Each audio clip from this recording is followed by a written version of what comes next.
Welcome back, folks. I am Jon Najarian, and this is 3 at 3. You know the drill.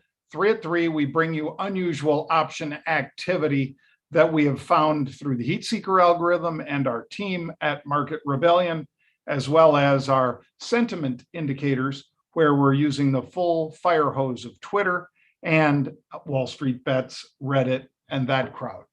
Right now, we're probably about I'd say 80% heat seeker, 20% sentiment, but we keep narrowing up the sentiment and it keeps getting better and better. So we'll try to highlight some of those for you. I've got one of those stocks in today's 3 at 3. So let's get started. It is the 3rd of September, 2021. Here's one that worked out all right. And I wanted to point it out, not only because it worked out all right, but Unity Software, one we did yesterday. I think Pete was on the halftime yesterday and he did Unity. And we got into it, as you see up on the top of the screen there, when the stock was 131.77. They were buying 5,300 of the September 150 calls. And you might also recall that I didn't buy those calls. I bought it at the money. Now look where the stock went today. Even though, according to that screenshot right there, it's unchanged on the day, 133-ish. It had popped. It opened and popped all the way up to 135.50, 135.57, but all round down, 135.50. So up nearly $4 full from when we saw the unusual activity. I was already able to take some profits on this one, still have the bulk of my trade on, but nonetheless, wanted to point that out, that when we see unusual activity, even though we're in the final 3 weeks, and now, of course, these expire 2 weeks from today, these calls, we wanted to let you know that it's important for you as an investor, especially if you're a new one to this option trading and time decay and all that, to be very vigilant and indeed to act quickly when you have profits or losses, whichever way it goes, so that you make the most money possible and lose the least money possible, because there is no guarantee, as you know, for investments. So when we catch a wave, we ride it, take some profits, maybe roll up to a higher strike and so forth. So that kicks off today's 3 at 3. My final trade on the halftime report was Pulte Group, PHM. And we saw unusual activity in Pulte. The stock was down, call it 1.5%. And we said, boy, I don't mind getting into this one on a softer trade. So we said, let's get into that. Whoops, that's a different one. So Pulte, PHM, that was the first of our 3 at 3. Second, which you already know now, is HUT, which is HUT 8. And HUT 8 is indeed a miner. HUT is the symbol. We had it both on our sentiment scores and on the heat seeker. Sentiment, we had it on yesterday when it was $9. We also had it on sentiment and heat seeker yesterday when it was $9.24. So HUT 8 Mining Corp, as it's known, as you see, yesterday we had it when it was $9.24. They were buying 8,800 of the March 750s, which obviously is a long-term bullish play. Stock was nearly $2 in the money. The calls, the March 750s, the right to buy it at 750 was worth nearly $2 with stock trading at 9.24. It's worth $2.25. I get it. But then look today, we popped to 10.26 and they're buying short dated September calls. So wanted to point this one out for you folks, because the activity in here was huge. And you know that I love 3 things about it: volatility, volume, and velocity. Give you an idea of the velocity. Well, look at how quickly it's moved. So for instance, if I pull up a 5-day graph, Wednesday at the close of trade Wednesday, or I'm sorry, at the start of trade Wednesday, it was an $8 stock. It has moved up to and through 10 to 1050, 1070-ish level. So that's a very significant 30% move, my friends. That is why we trade options. So that's velocity. Volume, average trade in here is 4 million shares per day. How much it trades so far today? 23 million. 23 million. Let that sink in. 23 million shares, and it ain't because John talked about it on the halftime report. Maybe it makes a little pop then, but no, it was already over 20 million shares 30 minutes before I went on the halftime report. So very strong volume, velocity, and volatility. 3 V's, folks. So we're in this one. There is the graph, and look at that thing spiking as we spiked up through 1060 and so forth. I think that there's a real possibility that these guys are being looked at by somebody.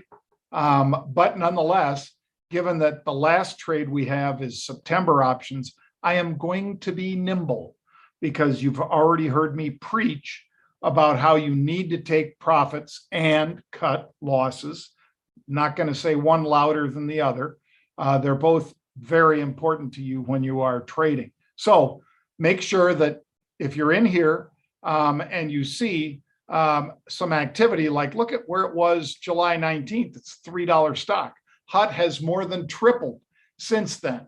And perhaps for very good reason. Obviously, the Bitcoin made a significant move, and these guys are a Bitcoin miner. So I'm just making sure you know that the September trade, we're going to be very quick and nimble. March, I've already rolled them up because, you know, the thing just went deep in the money. So just be aware. There's that Pulte trade that I mistakenly didn't attach correctly, but nonetheless, PHM 52.99, 5,000 September 54 calls. I'm in. There is a shot of Pulte looking like somebody's pulse. Doom, doom, doom, doom, doom, doom. It's what it's been doing. Take a look at it. For the last couple months, it's been like a pulse. But nonetheless, we're right in the middle of today's range, and we're looking for it to break out and up to the upside. Final trade of our 3 at 3 today is CRM, Salesforce.com. With the stock at $265, they were buying the October 270 calls in big numbers. So CRM has taken a bit of a break and then got busy in the last few months.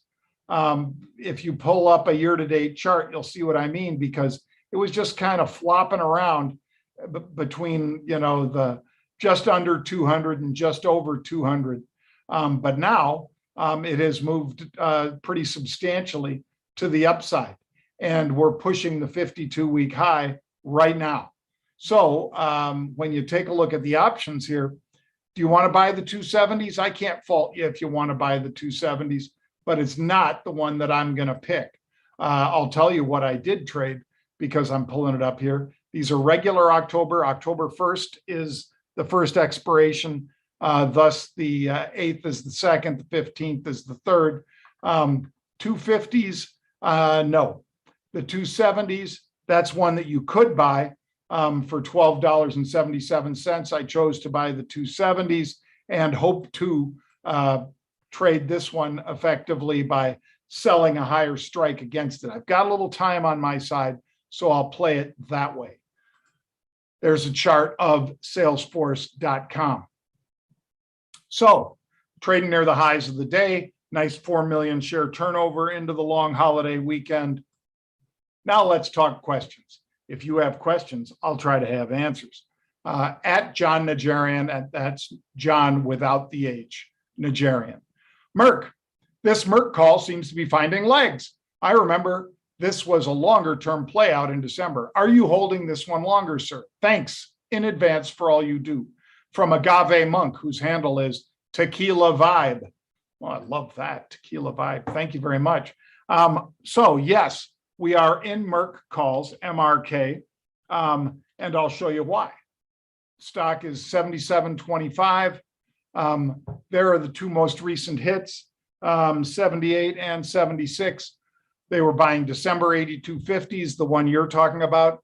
Prior to that, they were buying the October 85s, both pretty bullish. And I am in the calls. I hope to be riding this with you, my friend. Perhaps the reason that the one picked October is so that they would encompass the October earnings, which is the 28th of October. Spreads. If you have a bull call spread, 200, 210, and the stock reaches 210, so it's hit the upper end of your band, how would you manage this trade? Close it immediately or wait for max profit of $10? Well, Kirk, interesting way of spelling your name, but then I have an interesting way of spelling my name, or at least my folks did. Kirk's handle is at DANATICAL. What would I do? Your choices are to either, if you continue to have activity, roll it up. So in other words, buy back those short 210s, buy a 210 call to replace, exit the 200 call, and now have a 210, 220 call spread. For instance, another way to trade it would be just to take the profit, as you said, because you don't need to turn it into a Rembrandt. So a lot of this depends, Kirk, on the time frame. If this was short term, I'd probably just take the money and run. If this was longer term, like the last one was December for Merck, and you had a lot more time and you had unusual activity that was pushed out further in time, then I would roll up and out. So I gave you two ways that I would trade it. 2013 AD. That's right. That's when our book, one of our many books came out. How We Trade Options by Option Monster Media, LLC. Is it still relevant? Yes, it is. Pete and I have been prolific with books. I believe we have penned 4 together now. And I think this is a great book. I also think, do I have that other one here? Let me see.